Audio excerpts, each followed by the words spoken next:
সবজির দোকানে গিয়ে যদি কানাডা ভাষায় আমাকে জিজ্ঞেস করতে হয় আপনার কাছে আছে কি, তাহলে এটা কানাডা ভাষায় হবে নিম্মা হাতরা ইদেয়া, are you having it with you.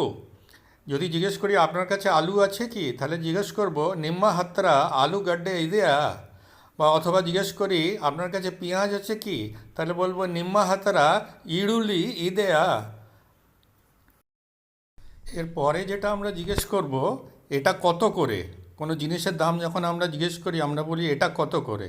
এটা কানাডা ভাষায় হবে ইদু এস্টু ইদেয়া, ইদু এস্টু ইদেয়া, দিস ইজ হাউ মাচ। এরপরে যেটা দোকানে জিজ্ঞেস করব সেটা হচ্ছে 1 কেজির দাম কত। এটা কানাডা ভাষায় হবে অন্ধু কেজি বেলে এস্টু।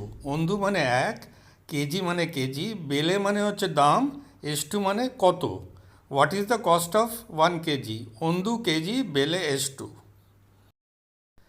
আমি কত করে জিজ্ঞেস করাতে দোকানদার উত্তর দিল এটা 100 টাকা কেজি। ওদের ভাষায় এটা হবে ইদু নুরু রুপাই কেজি।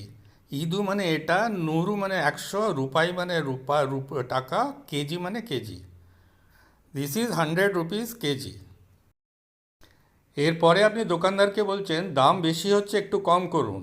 এটা কানাডা ভাষায় হবে বেলে জাস্তি আইতু স্বল্প কাডিমে মাডি।